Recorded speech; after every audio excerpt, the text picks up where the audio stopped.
pra lahirnya HMI, berarti sebelum lahirnya HMI. Karena tentunya ketika memang kita mengkaji vision HMI, yang harus di teman-teman hatamkan itu adalah berbicara tentang sejarah HMI. Ya. Nah, tidak akan adanya HMI tanpa ada sejarahnya. Jadi berbicara sejarah ini kan berbicara tentang apa yang harus diciptakan atau diciptakan atau diinisiasi untuk lahirnya HMI. Berarti ada kondisi-kondisi tertentu sehingga HMI harus dilahirkan, sehingga HMI harus didirikan, ya kan? Nah, kalau tanpa landasan sejarah yang jelas gitu, ya tidak perlu kita tidak perlu founding father khususnya yang adalah Fane untuk mendirikan himpunan mahasiswa Islam. Nah, berarti kan ada kondisi-kondisi yang memang itu membutuhkan lahirnya HMI. Nah, kondisi pada waktu itu ya kita ketahui bersama bahwa pasca kemerdekaan Republik Indonesia, ya ini kan kalau berbicara masalah sejarah, yang pertama itu adalah kondisi penjajahan, kondisi revolusi, sama pembangunan. Ya kita dibagi dengan 3 kategori itu. Yang pertama masa penjajahan, yang kedua itu adalah masa kemerdekaan ataupun masa revolusi, yang ketiga itu adalah masa perjuangan. Nah, kondisi bangsa pada waktu itu setelah 2 tahun kemerdekaan belum seutuhnya meraih kemerdekaan maupun secara fisik. Nah, karena selain daripada pemikiran, pada waktu itu 80% itu adalah peperangan fisik, ya kan? Peperangan fisik yang mana merebutkan kekuasaan, kedaulatan dari segi tanah dan lain sebagainya, kan begitu. Apalagi kan berbicara masalah budaya dan lain sebagainya. Nah, yang lebih khususnya yaitu adalah berbicara tentang kedaulatan tanah air, kan? Kedaulatan tanah air. Nah, yang selanjutnya ya memang pada waktu itu Lafran Pane seorang mahasiswa ya, di Universitas Sekolah Tinggi Islam yang ada di Yogyakarta itu, ya kan? Kebetulan beliau jurusan tafsir, yang tentunya bagaimana menjadi seorang mahasiswa Islam. Islam ini kan beliau menginginkan begitu, bukan hanya secara simbolis, bukan hanya secara simbolisme saja mengaku keislaman, tapi memaknai Islam itu secara seutuhnya, yang tentunya secara substansialnya itu, secara akhlakul karimahnya, secara pemikirannya dan lain sebagainya. Yang diharapkan Lafran Pane itu seperti itu. Yang tentunya Islam mengajarkan secara seutuhnya apa yang menjadi kebutuhan di dunia, di Islam itu sudah tertuangkan. Nah, pemahaman keislaman yang mendalam yang diharapkan oleh Lafran Pane pada mahasiswa Islam pada waktu itu. Nah, yang pertama itu adalah kondisi tentang bangsa pada waktu itu. Bangsa pada waktu itu belum kemerdekaan secara seutuhnya. Kemerdekaan secara seutuhnya, sehingga HMI pun ikut serta dalam yang namanya proses melawan penjajahan, bahkan turun secara fisik dan lain sebagainya. HMI pun terlibat di sana. Nah, karena seorang Lafran Pane ini seorang tokoh intelektual yang mungkin mahasiswa yang progresif secara kematangan intelektualnya, bahwa yang diperlukan setelah bangsa ini merdeka yaitu adalah sumber daya manusia yang mumpuni, intelektual yang matang, yang mereka ini adalah yang akan melanjutkan tongkat estafet perjuangan bangsa yang akan datang, kan begitu. Nah, kan untuk dalam konteks pengusiran penjajah ini, para pejuang-pejuang kita pun mempunyai beberapa kategori, kan. Ada yang secara ahli perangnya gitu kan, ada secara ahli diplomasinya, ya kan, ada secara intelektualnya gitu kan. Nah ini kalau misalkan tim perang saja tanpa mempunyai seorang konseptor, diplomator, itu tidak akan melahirkan sebuah kemerdekaan. Nah, siapakah diplomator ulungnya? Misalkan kayak Sultan Syahrir, ya kan? Kayak yang namanya Agus Salim, Kiai Haji Agus Salim, ya bukan Kiai Haji Agus Salim Sitompul ya. Kakeknya Anies Rashid Baswedan, begitu. Ini diplomator ulung. Yang mana seorang diplomator ini bagaimana beliau ini mampu menjelaskan Indonesia ini layak merdeka. Nah itu salah satu seorang diplomator seperti itu. Nah kaum revolusioner, kaum yang memang konseptor dan lain sebagainya, ya di situ ada Bung Karno dan lain sebagainya. Nah tokoh-tokoh intelektualnya untuk kemerdekaannya Ki Hajar Dewantara kan gitu. Ki Hajar Dewantara ini kan salah satu tokoh yang memang mampu melahirkan murid-muridnya itu mempunyai 3 ideolog, ada komunis, ada agamis, ada sosialis, yang melahirkannya Musso, melahirkannya Soekarno, melahirkannya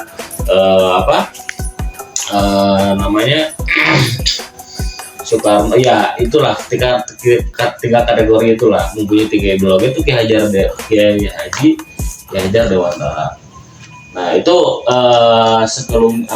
ringkasan dari 2 indikasi untuk lahirnya HMI atau tujuan HMI itu.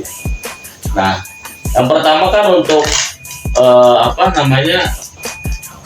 menegakkan ya, mempertinggi derajat syariat Islam dan mempertahankan negara kesatuan Republik Indonesia.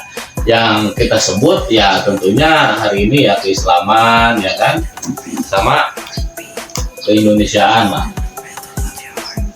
Sama keindonesiaan ya kan. Nah kenapa ini sangat menjadi 2 faktor utama yang memang untuk melahirkannya HMI ya kan, karena yang pertama ya kita berbangsa Indonesia ya, HMI lahir di Indonesia, mau tidak mau berbicara tentang masalah keindonesiaan kan begitu. Yang kedua ya tentang keislaman ya, lapangannya ya seorang mahasiswa Islam gitu, yang beragama Islam kan begitu. Sehingga HMI identik dengan keindonesiaan dan keislaman. Nah, HMI mempunyai asas juga, yaitu yang dimaksud dengan asas Islam. Nah, kan? Nah, kalau misalkan tidak selalu diingatkan HMI ini tidak komitmen dengan keindonesiaan, hanya berbicara tentang keislaman saja, maka di sana akan selalu muncul narasi-narasi ya radikalisme di sana kan, narasi yang memang ya radikalisme gitu, ya terorisme dan lain sebagainya kan begitu, nanti pemekaran dan lain sebagainya gitu, negara khilafah gitu kan dan lain sebagainya. Walaupun HMI berasaskan Islam, karena kalau kita dipahami secara detail juga bahwa di Islam tidak diatur bagaimana sistem bernegara, ya kan? Sistem bernegara harus seperti ini, tidak dicantumkan, boleh dikaji hadis manapun atau dan lain sebagainya. Konsep kenegaraan harus berkonsep khilafah, tidak ada berkonsep khilafah itu. Ya kalau kita kan para pejuang kita, salah satu pejuang kita kan ada yang terdiri dari para kiai kan. Bagaimana untuk mengkonsepsi sebuah negara ini ya dengan berideologikan Pancasila itu berkat dari tirakat-tirakat para kiai ya kan, ya Kiai Hasyim Asy'ari dan lain sebagainya kan begitu. Apakah ideologi Pancasila ini sudah pantaskah untuk menjadi ideologi bangsa Indonesia? Nah, Islam secara seutuhnya gitu, karena tidak ada perintah untuk bagaimana konsepsi negara Islam berkhilafah. Karena kan kalau konsep khilafah itu sebetulnya kan yang pada akhirnya itu kehancuran juga, ya kan? Kita lihatlah negara-negara yang menggunakan konsep khilafah. Yang pertama ya dari Khulafaur Rasyidin, dilanjutkan kepada mana? Bani Abbasiyah, Bani Umayyah, Turki Utsmani kan, sampai ke Spanyol, Andalusia kan.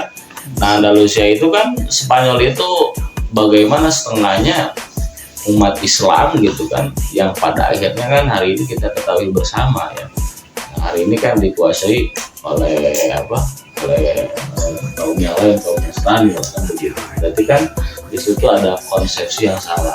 Nah, untuk yang memang tidak mengurangi kedua asas, kedua sumber Al-Quran dengan As-Sunnah, yaitu tidak dihilangkan dari narasi Pancasila, dari ketuhanan yang maha sampai ke yang terakhir kan. Nah, inilah yang memang dua indikator untuk tentu terwujudnya untuk melahirkannya yang namanya tujuan HMI itu tersendiri, ya kan. Nah, saya mengulas kembalikan lagi gitu kan, ada basic diamond. Nah, basic diamond. Nah, basic diamond ini adalah basis diamond. Diamond itu adalah fondasi. Fondasi apa? Fondasi yang dibutuhkan oleh bangsa Indonesia yang akan datang, ya kan. Nah, kita kan sudah tahu yang mana di dalam tertuang tadi, terbinanya yayasan akademis, pencipta, pengabdi yang bernafas hidup serta adil makmur yang dari Allah Subhanahu wa Ta'ala, ya kan.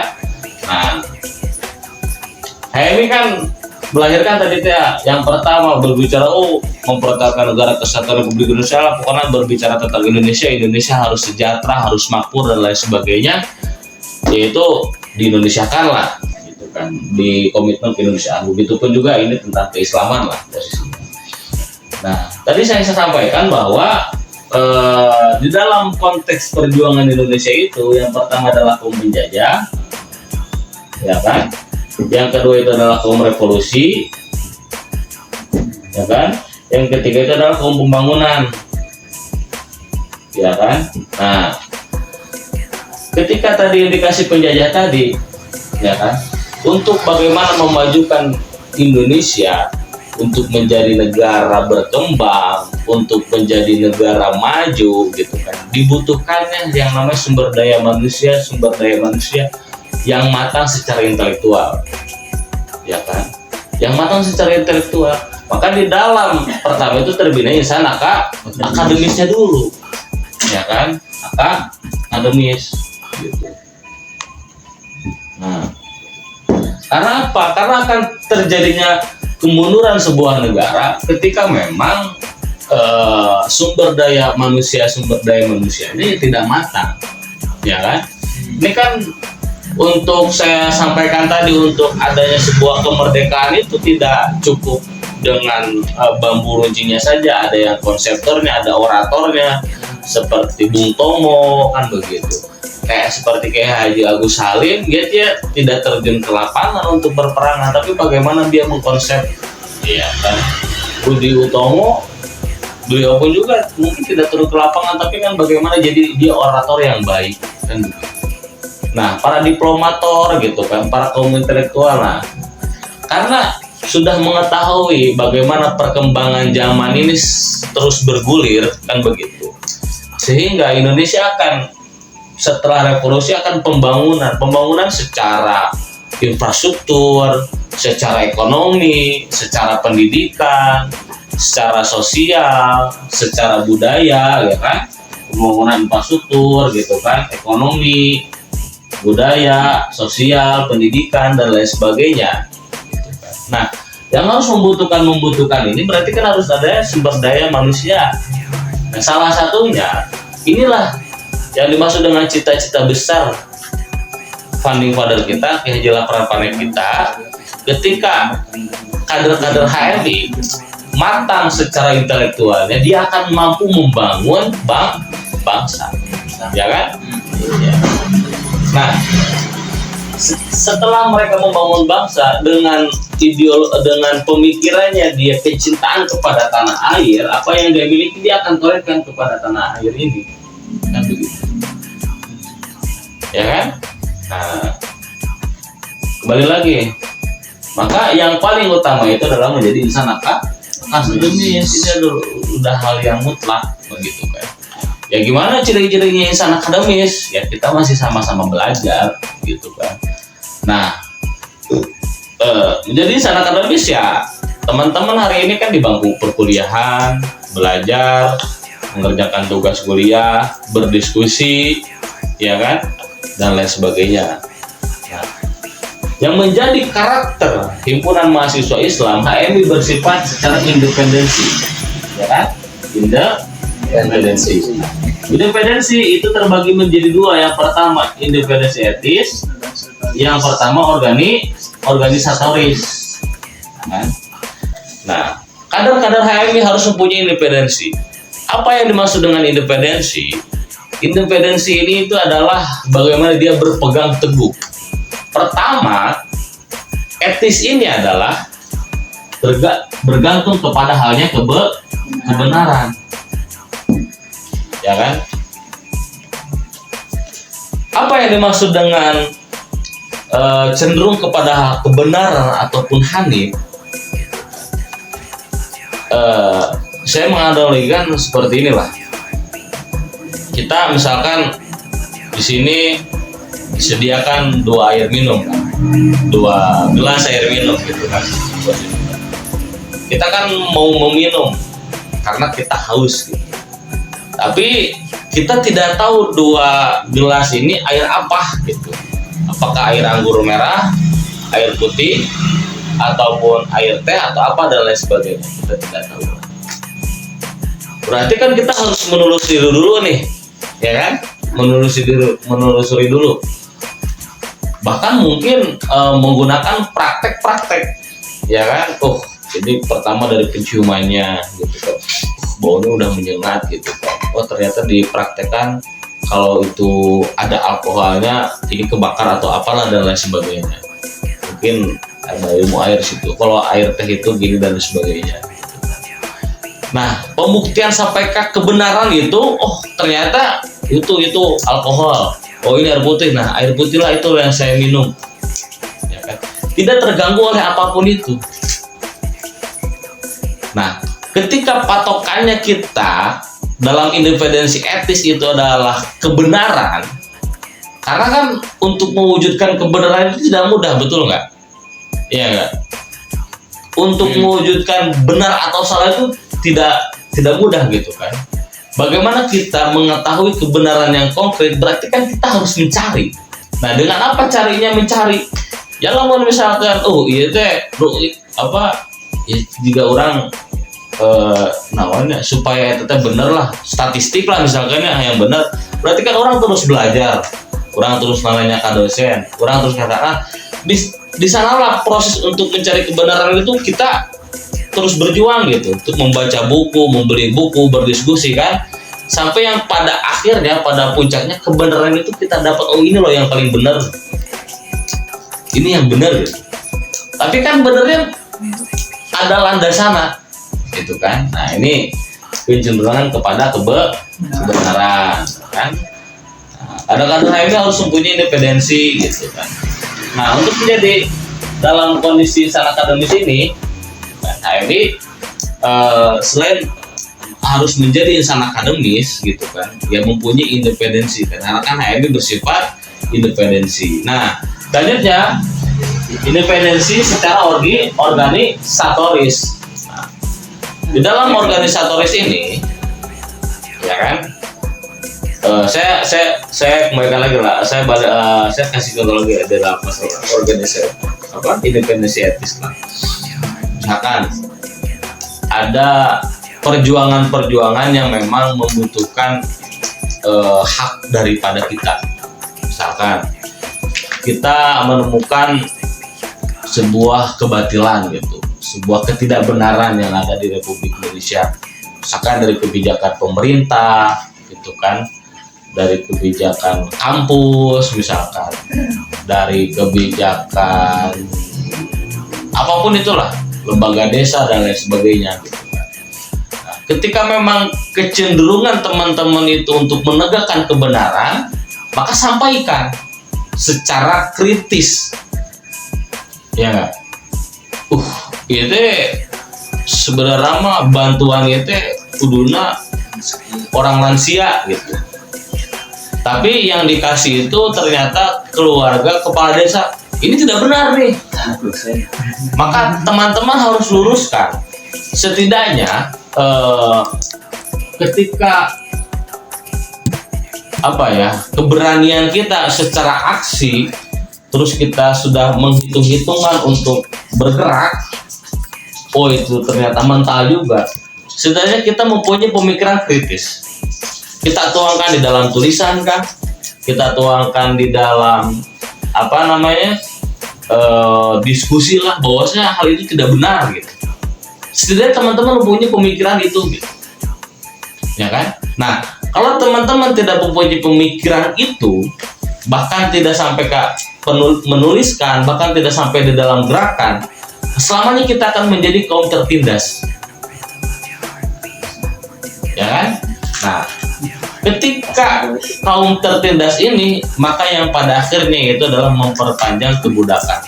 Nah, ketika suara nalar kritis itu tidak diutarakan, maka di sanalah akan memperpanjang kebudakan. Ya, mungkin ya Indonesia kita mempunyai darah-darah pejuang, darah-darah keras gitu ada. Karena Indonesia salah satu negara yang mengusir penjajahnya. Kalau di Australia itu sekarang bukan warga negara yang asli gitu, aborigin kan yang asli. Karena orang-orang bule itu kan orang-orang Inggris kan, karena kan negara serikat ya. Australia, Singapura kan raja nama di Inggris, mereka kan hanya perdana menteri aja. Ya kan ke Inggris, Australia, Singapura kan, mereka bukan negara asli. Indonesia ya seorang warga Indonesia yang mengusir penjajahnya. Kalau di Australia mereka walaupun hari ini maju dan lain sebagainya, dia tidak mampu mengusir penjajah. Bahkan yang ada di bumi hangus kan, gitu. Nah, kita mempunyai darah-darah pejuang itulah posisinya. Nah, nalar-nalar kritis gitu kan, ya tentunya harus identikal dengan mahasiswa, harus berbasis ilmiah, berbasis data gitu kan. Ketika kita menyuarakan ketidakbenaran, menyuarakan ketidakadilan, kita mempunyai basis-basis data, basis-basis intelektual gitu. Bahkan solusi-solusinya teman-teman keluarkan gitu. Kalau misalkan itu hal yang tidak benar gitu. Tapi setidaknya ketika menemukan ketidakbenaran entah sampai melewat begitu saja lah. Minimal teman-teman menyampaikan, nanti itu benar gitu. Tapi teman-teman juga harus tahu yang benarnya yang mana.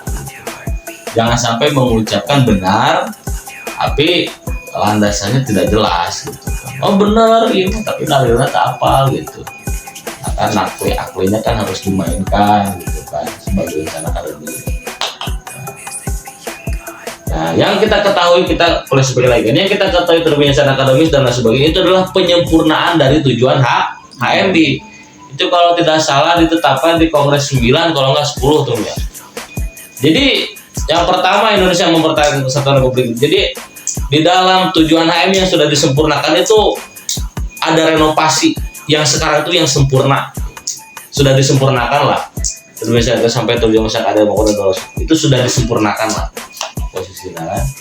Padahal ya dalam sebuah organisasi itu kan harus mempunyai tujuan yang jelas, yang terstruktur, yang masif, ya kan, jelas, terstruktur dan masif. Jadi agenda tujuan HM itu jangan naon, dia agenda besar gitu.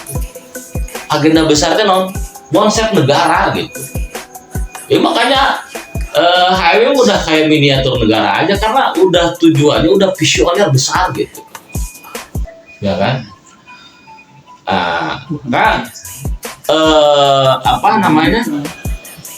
Puncak tertinggi di HM itu bukan jabatan. Katakanlah paling besar di HM itu misalkan kalau secara jabatan politis misalkan presiden. HM itu terlalu kecil jadi presiden mas sebetulnya. Tapi keutuhan bangsa dan negara, kan kalau misalkan jadi presiden bisa jadi negaranya hancur gitu. Makanya kan HMI mah di mana di setiap sektor pasti ada, Pak. Ya kan? Orang jadi presiden ada Mahfudnya, ada Anies Baswedannya, gitu kan, ada Yusril Iza Mahendrana di PBB, ada di Golkarna, ada di Gerindrana. Mau di organisasi keislaman, ada di Muhammadiyahna, ada di NU-na, ada yang di pengusahana, ada yang di akademisina, di politisi, apalagi banyak dan lain sebagainya. Segala sektor ada HMI. Karena apa? Tujuan besarnya yaitu adalah memajukan umat dan bangsa, ya kan? Jadi kilah gambaran nama, misalkan ya, saya misalkan pejabat walaupun bukan di lembaga Basnas MUI lah, misalkan saya ditempatkan di dinas pendidikan. Di dinas pendidikan kan didinya mah orang tidak bisa bertanggung jawab untuk umat Islam saja ya. Da warga negara Indonesia nak, ayah mana? Ayah nu Kristen, ayah nu Hindu, nu Buddha dan lain sebagainya. Tapi setidaknya saya mempunyai keberpihakan kepada orang Islam, dah karena saya beragama Islam. Berarti yang harus saya perjuangkan apa?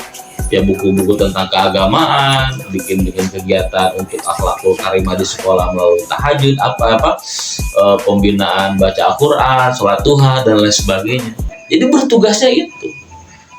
Karena kita negara hukum, negara Indonesia, negara-negara birokratis semua ini kan harus ada dan lain sebagainya. Tapi ketika kita dimanapun juga jangan lupa yang kata lapan paneng itu disampaikan, dimanapun kalian berkiprah jangan lupa keindonesiaan dan keislaman. Nah itu tujuannya itu.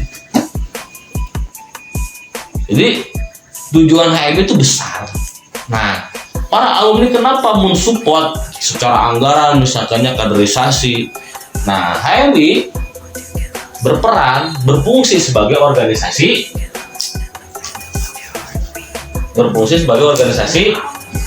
apa fungsi HMI? Organisasi ada nah abang itu kan apa sih?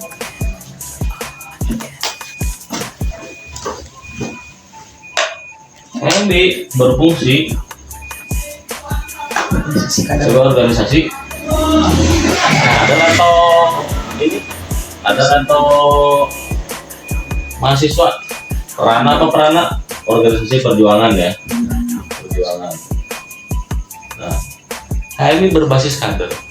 HMI bukan berbasis massa. HMI bukan berbasis massa. HMI bukan secara basis kuantitas, tapi berbasis yang namanya kualitas gitu. HMI berbasis kualitas. Maka basis massa dan basis kader itu beda. Massa mah kan yang penting banyak aja, ya kan? Ya itu mau yang bagaimanapun modelnya, yang penting orangnya banyak. Tapi organisasi perkaderan itu berbeda, ya kan? Digembleng secara keseluruhan, ya secara rohaninya, ya secara intelektualnya, ya secara mentalnya, ya kan? Ya secara leadershipnya, ya kan? Nah, dalam pengolahan ini dilahirkan untuk jadi pemimpin yang pada akhirnya dia mampu harus menguasai namanya problem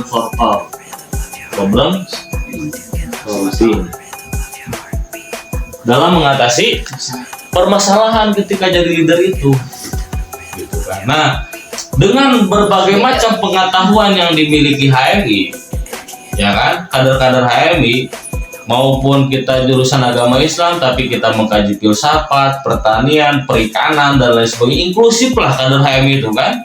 Karena kalau pondasinya sudah inklusif, apa itu inklusif? Terbuka, maka dia akan menerima apapun.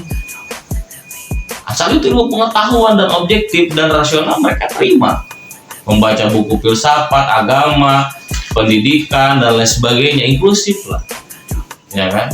Karena apa? Karena ya ketika untuk memajukan sebuah negara, pemimpin dia harus mampu mengetahui semua hal, walaupun itu tidak menguasai, tapi setidaknya menguasai semua hal gitu kan. Ya saya belajar matematika tapi kan penting mengetahui lah, walaupun saya menguasainya misalkan matematikanya aja. Karena kan ya kita beraneka ragam, suku, budaya, adat dan lain sebagainya. Jadi kan harus mampu mengetahui akan hal itu. Nah setelah mengetahui akan hal itu, maka tempaan secara mental, secara intelektual, secara rohani dan lain sebagainya, ya harus mampu problem solving ini, leadership ini.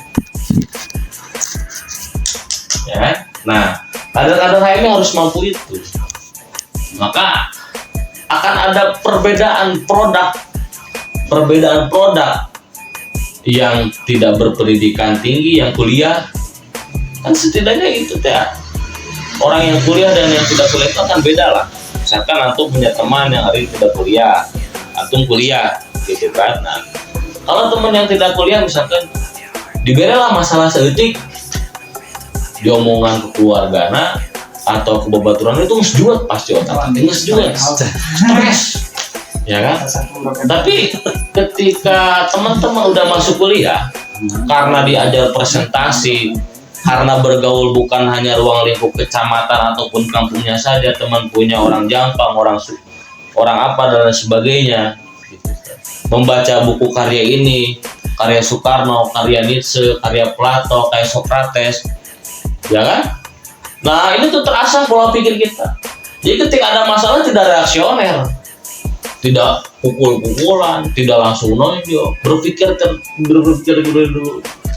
Setidaknya mempunyai keahlian dalam mengelola pemikiran. Itu baru perbedaan mahasiswa biasa, itu perbedaan mahasiswa dan yang tidak mahasiswa. Nah apalagi menjadi kader HMI itu harus mempunyai perbedaan yang signifikan. Jadi tujuan HMI itu kalau kita bedah itu tujuan besar gitu. Tujuannya besar. Nah, walaupun kader HMI disekrek kucel, makannya seadanya, gitu kan, jembur, ya salah kadarnya dan sebagainya. Tapi di dalam pemikiran dan obrolannya itu bangsa dan negara. Bahkan kader HMI itu ketika tidak diskusi, sepertinya besok negara akan runtuh. Gitu. Kalau kader HMI tidak diskusi, sepertinya negara. Nah, yang terakhir, peran fungsi sebuah organisasi, peran yaitu dalam berbasis perjuangan. Ya karena kita berorientasi hanya kebenaran yang kita pegang, bukan senioritas dan lain sebagainya, hanya kebenaran yang kita pegang, ya maka itu adalah harus mempunyai landasan perjuangan ini, gitu kan. Nah itu saja yang bisa saya sampaikan tafsiran dari tujuan HMI itu sendiri. Ya selalu dirangkum lah yang namanya 5 kualitas insan kita ya. 5 kualitas insan kita. Yang pertama itu kan insan akademis kan, insan pencipta, insan pengabdi, ya kan, berdakwah Islam terus jauh sesuai masa ada Allah Subhanahu Wa Taala, ya kan. Untuk agenda besarnya itu paripurnanya itu dalam mewujudkan masyarakat adil dan makmur, ya kan. Nah, dengan kader-kader HMI yang mempunyai kematangan intelektual, sudah menciptakan sesuatu dan lain sebagainya, dimanapun itu, walaupun di ruang lingkup kecil tingkat SD, tingkat desa, itu sudah selesai kalian mewujudkan tujuan HMI. Saya kasih contoh apa, misalkan kalian menjadi kepala desa, ya kan. Untuk mengkonsep sebuah desa ini kan harus mempunyai perencanaan yang matang, gitu kan. Setelah kalian ingin konsep desa mandiri, misalkan bumi desanya mandiri, pendidikannya meningkat, tingkat keagamaannya meningkat dan lain sebagainya, itu kan konsep di otak. Setelah itu apa? Kalian harus menciptakan apa? Di situ itu ada misalkan madrasah diniyah, ada pondok pesantren. Itu bagaimana melahirkan santri-santri yang berkualitas. Di madrasah diniyah sudah diajarkan kitab kuning, habis itu di pondok pesantren kan di desa tersebut, ya kan. Setelah kematangan ilmunya, bagaimana santri-santri ini harus mampu berwirausaha ekonomi misalkan ya kan? Setelah berekonomi, setelah ekonominya matang, agamanya juga matang, akhlaknya juga matang kan, desa tersebut kan akan mengalami sebuah keadilan. Setelah keadilan maka akan melahirkan sebuah kemakmuran. Nah ini ruang lingkup miniatur desaan. Ditarik lagi yang lebih kecil, misalkan mau di keluarga kalian, kalau udah berkeluarga nanti ke depannya di ruang lingkup organisasi apa dan lain sebagainya, sekecil apapun itu buat.